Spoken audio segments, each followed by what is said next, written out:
이런 상황 속에서 어제 이제 미국 제약사 모더나의 최고 경영자가 코로나19 대유행이 끝나가고 있다라고 말을 해서 화제가 되고 있습니다. 스테판 방셀 모더나 최고 경영자인데요. 16일 CNBC 방송에서 코로나19 대유행이 최종 단계일 수 있지 않냐라는 질문에 이렇게 답을 했습니다. 타당한 시나리오라고 생각을 한다. 그러면서 다음 변이가 오미크론보다 더 치명적일 가능성은 20%다라고 예상을 했습니다. 자, 교수님, 어떻게 보면 모더나는 백신 제조사잖아요. 가장 코로나 국면에서 이득을 얻은 곳이고 코로나 종식을 언급했다라는 거는 의미가 있습니다. 상당히 의미가 있죠. 그런데 이제 이 모더나 CEO의 발언 중에서 맞는 것도 있는데 좀 틀린 게 있어요. 그래서 모더나 CEO에 대한 이해를 먼저 좀 하는 게 좋겠다는 생각이 듭니다. 이 스테판 방셀 모더나 CEO가 어떤 분인가 하는 것을 제가 잠시 소개해 드리겠습니다. 이분은 프랑스 분이신데요.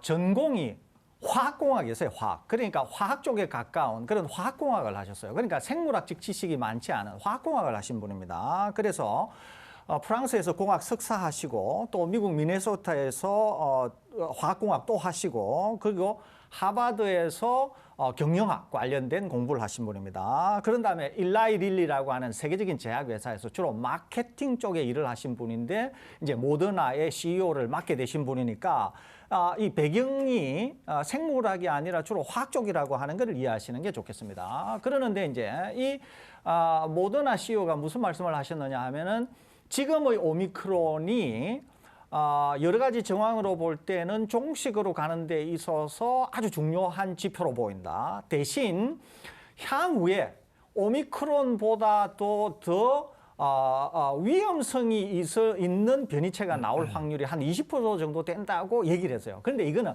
맞지 않다는 거죠. 다른 얘기는 좀 맞는데 제가 여러 차례 우리 방송에서 설명드린 것처럼 이후에 오미크론보다 확산이 더 커서 오미크론을 밀어내고 동시에 병원성이 더 큰 게 나올 가능성은 없다니까요. 이거는 그런 점에서 본다고 하면은 이 모더나 CEO께서 생물학적 지식이 자기 전공인 화학만큼 많지 않아서 아마 이런 다소 엉뚱한 말씀을 하신 게 아닌가 하는 생각은 드는데 그럼에도 불구하고 백신을 제조해서 굉장히 많이 팔고 있는 그 대기업의 CEO 자리를 맡고 계시니까 전체적인 판을 이해하는 데 있어서는 상당히 합리적인 말씀을 하셨어요. 그러니까 오미크론이 향후에 종식으로 가는 데 있어서 중요할 것 같다. 이것은 충분히 동의할 만하다. 이렇게 말씀드릴 수 있겠습니다. 예, 자 교수님께서 오미크론과 관련해서 이제 제안을 해주실 게 있다라고 얘기를 해주셔서 저희가 시간을 드리겠습니다. 충분히 시간을 쓰시죠. 예, 제가 지금 이제 강 기자님이 오늘 경기도의 초고위험 시설에 있어서의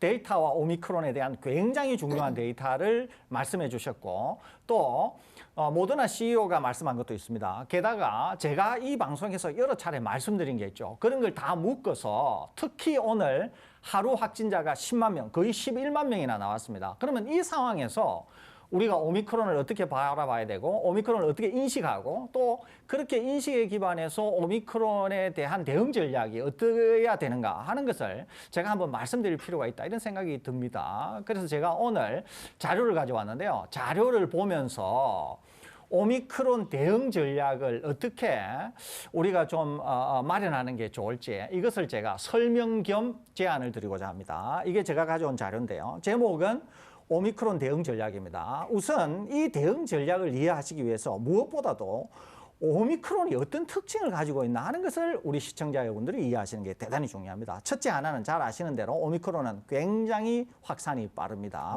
기존 델타에 비해서 2배에서 3배나 빠르다는 거죠. 두 번째는 아까 방역당국의 브리핑에서도 말씀하셨지만은 병원성이 낮습니다. 기본적으로. 병원성이 낮은 이유는 상기도 감염을 주로 시킨다고 하는 등 이런 것들 때문에 그렇습니다. 그런데 오히려 이번 때문에 공포를 낮춰서 빠른 확산을 부추기는 측면도 있다는 거죠. 그러니까 언제나 그렇지 않습니까? 병원성이 높으면은 공포가 커져서 확산이 오히려 잘 안 됩니다. 그런데 낮은 병원성 때문에 오히려 확산이 더 잘 되고 있으니까 확산이 빠른 데다가 이번 때문에 확산이 더 잘 되고 있다는 거죠. 그러니까 만약에 병원성이 높은 바이러스 같은 경우는 사람들이 알아서 거리두기를 할 것이기 그렇습니다. 때문에 전파가 안 되는데 오미크론은 병독성이 낮음으로 사람들이 그냥 쉽게 인식을 그렇습니다. 하고 빠른 전파가 된다. 그렇습니다. 예. 그런데 여기서 더 중요한 것은 3번입니다. 이게 결정적인데요. 3번이 아주 결정적입니다. 자, 잘 아시는 것처럼 굉장히 강력한 돌파 감염력을 가지고 있다는 거죠. 이게 왜 그러냐면은 이것은 오미크론이 가지고 있는 아주 거의 유일한 속성입니다, 이게. 그래서 백신을 막 접종한 신규 접종자라고 하더라도 그 감염 차단력을 회피한다는 거죠. 다만 백신의 위중증 방지 효과는 여전히 잘 작동한다는 겁니다. 그러니까 1, 2, 3이라고 하는 이런 아주 희한한 특성을 오미크론이 가지고 있다는 거죠. 자, 그러면 우리 방송에서 여러 번 말씀드린 것처럼 지금 우리나라에 있어서 오미크론이 되었든지 델타가 되었든지 특히 지금은 오미크론이 거의 98% 이상 정도 되는 초우세 중이니까 이 상황에서 우리가 그러면은 어떤 전략을 구사해야 되냐는 거죠. 자, 우선 이걸 보셔야 됩니다. 지금 제일 문제가 되고 있는 것은 60대 이상의 위중증 사망이라는 거죠. 60대 이상의 위중증 사망 때문에 계속 꼬리 잘리기가 안 된다고 하는 거죠, 이게. 그러면 60대 이상 위중증 사망이 도대체 어디에서 나오느냐는 거예요, 이게. 첫 번째, 위중증은 매일 발생의 80에서 84%가 60대 이상에서 나온다는 거예요, 60대 이상. 저는 다른 연령대에 대해서는 얘기하지 않겠습니다. 60대 이상에서 매일 발생하는 위중증의 80에서 84%가 60대 이상에서 나온다니까요. 사망인 경우에도 매일 발생하는 90에서 95%가 60대 이상이라는 거죠. 또 지금까지 누적 발생의 93% 정도가 60대 이상에서 나온다는 거예요, 이게. 자, 그런데 더 중요한 것은 뭐냐면 이겁니다. 3번.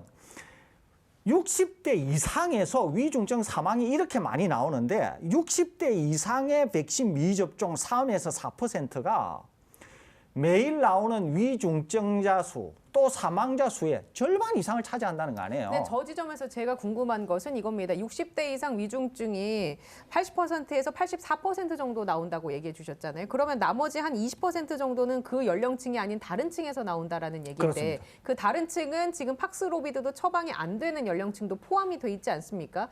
그런데 절대적인 확진자 숫자가 10만 명, 15만 명, 20만 명 늘어나면 이 20% 계산만 해도 사실 숫자가 작진 않을 것 같거든요. 위중증은 그런데요. 예. 사망자를 보면 거기서 훨씬 줄어든다는 거죠. 그러니까 위중증에 빠진다고 하더라도 그분들은 쉽게 치료가 된다는 거죠. 예. 그러니까 그런 점에서 좀 다르다는 거죠. 그러니까 60대 이상은 위중증 비율도 높지만 위중증에서 사망의 비율도 굉장히 높다는 거죠. 그런 차이가 있다는 겁니다. 그러니까 제가 주목하는 것은 60대 이상이라는 거죠. 자, 아무튼 백신 미접종 3에서 4%, 60대 이상입니다. 3에서 4%가 상당수의 위중증자 및 사망자를 배출하고 있다는 거죠. 자, 그러면 대응 전략, 즉 해법은 무엇이 돼야 될까 하는 것은 명확해진다는 거죠. 한번 볼까요? 자, 백신을 이미 접종하셨습니다. 60대 이상입니다. 저는 다른 연령 얘기하는 거 아닙니다. 60대 이상의 백신 이미 접종하셨어요. 그러는데 지금 제가 오늘도 말씀드렸다시피 위중증 사망의 비율이 좀 높아지고 있지 않습니까? 60대 이상이. 그러니까 본인이 원할 경우에는 4차 추가 접종도 괜찮다는 거예요. 본인이 원할 경우입니다. 그런데 이분들이 본인이 원하지 않을 수도 있잖아요. 4차 접종을. 그러면은 먹는 화이자 치료제의 신속 투여 대상이 되도록 적극적으로 조치해야 된다는 거죠. 60대 이상. 왜요? 이분들이 제일 위험한 군이기 때문에 그렇습니다. 자, 더 중요한 것은 뭘까요? 백신 미접종자 3, 4%잖아요. 60대 이상에서 백신 미접종자 3, 4%. 이분들은 노바백스 같이 안전한 백신으로 접종할 필요가 있다는 거죠. 그런데도 이분들이 또 백신 접종을 안 하실 수도 있잖아요. 그러니까 이분들에게는 화이자 치료제를 신속히 투여를 해서 보호해드려야 된다는 거죠. 그 화이자 치료제를 신속하게 투여하는 게 굉장히 중요한데 어제 방송을 보고 성난이 님께서 이런 댓글을 주셨습니다. 아버지께서 70세 이상 고위험군인데 오늘 재택 치료 중에 팍스로비드를 처방받으려고 했더니 품절이라 언제 들어올지 모른다고 처방을 안 해준다 라면서 3차까지 백신 접종을 했는데 이거는 문제가 없을까요? 라고 지적을 해주셨거든요. 이거는 개별 사안인지 예. 아니면 전체적인 사안인지가 아직 확인이 안 되고 있습니다. 그런데 이제 방역 당국의 조금 전 브리핑에 의하면은 팍스로비드를 여러 곳에서 더 많이 투약하고 배포하겠다고 하는 말씀을 하셨지 않습니까? 그래서 이것은 댓글 말씀이 틀렸다는 게 아니라 저희들이 한번 확인을 해서 이후에 다시 알려드리는 게 좋겠습니다. 자, 그러면 백신 미접종자, 60세 이상이 되는 백신 미접종자 3, 4%가 제일 중요하다는 거 아니에요. 그러니까 이분들은 노바백스로 백신 접종을 하게 권고를 드리거나 아니면은 본인들이 그럼에도 불구하고 백신 접종을 안 하실 경우에는 화이자 치료제가 신속히 투여될 수 있도록 해야 이분들을 보호하면서 의료 체계가 압박을 받지 않도록 할 수 있다는 예. 거죠. 이게. 자, 그런 다음에 이분들이 보호가 되면은 어떻게 돼야 되냐 하면은 오히려 오미크론에 대해서는 강력한 완화 조치로 가야 된다는 거예요. 그래서 오미크론 감염된 분들이 위험하지 않으니까 오히려 오미크론 입장에서는 먹이가 없어지는 상황을 만들게 됨으로써 오미크론 종식으로 빠져들어야 된다는 거죠. 그러니까 이것은 제가 여러 차례 말씀드렸던 사안입니다. 그러면 어떻게 할까요? 어떻게 해야 될까요? 한번 보겠습니다. 자, 방역 패스를 전면 해제해야 된다는 거죠. 또 영업시간이나 모임수 제한 등에 대한 영업 제한 조치도 전면 철폐해야 된다는 거죠. 그다음에 전면 등원 및 등교도 해야 된다는 거고요. 또 감염자 및 밀접 접촉자에 대한 재택 격리도 만일에 본인이 힘들면은 병원에 가거나 재택 격리를 해야 되지만 무증상 경증이다. 그러면은 지침 개정이 필요해서 출근하는 것도 막을 필요 없다는 거죠. 이것은 특히 사회 필수 시설은 더 그렇지 않겠습니까? 또 사회 필수 시설 종사자가 감염이 되었을 경우에 무증상 경증이면은 지침 개정을 해서 출근을 할 필요가 있다는 거죠. 그러지 않으면은 오히려 사회 혼란이 더 커진다니까요. 그러니까 제가 드리는 말씀은 간단한 겁니다. 오미크론의 특성이 이렇기 때문에 고위험군인 60대 이상 중에서 특히 미접종자분에게 접종을 권고드리고 그러지 않으면은 이분들 플러스 60대 이상 분들에게 먹는 치료제에 초우선 순위를 두어야 된다.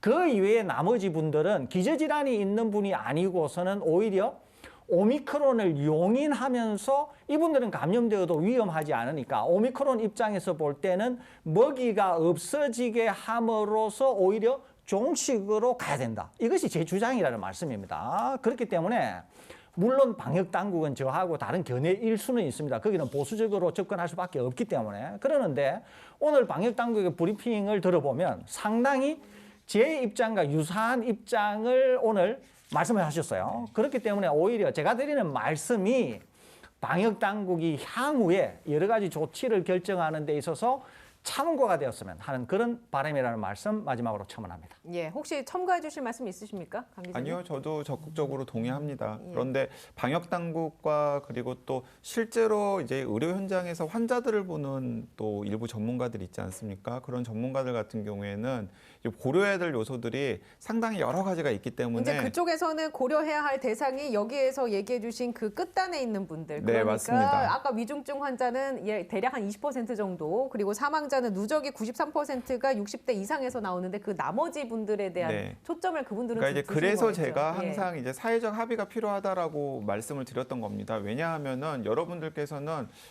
유럽이나 미국 같은 곳은 갈수록 일상으로 회복한다고 하는데 우리나라는 왜 이렇게 더디지라고 생각을 하실 텐데 들여다 보면은 미국이나 유럽에서도 여전히 위중증 환자도 많고 사망하시는 분들도 많거든요. 그러니까 이제 그런 분들을 우리나라에서 어느 정도로 용인할 수 있을지, 우리 사회 공동체가 어느 정도 수준으로 그분들을 어느 선까지는 보호하고 어느 선까지는 어쩔 수 없이 포기하고 갈지에 대한 사회적 합의 같은 것이 필요하다라는 것도 사실은 제가 여러 차례 말씀드렸던 게 이제 그런 대목들 때문입니다. 예, 알겠습니다.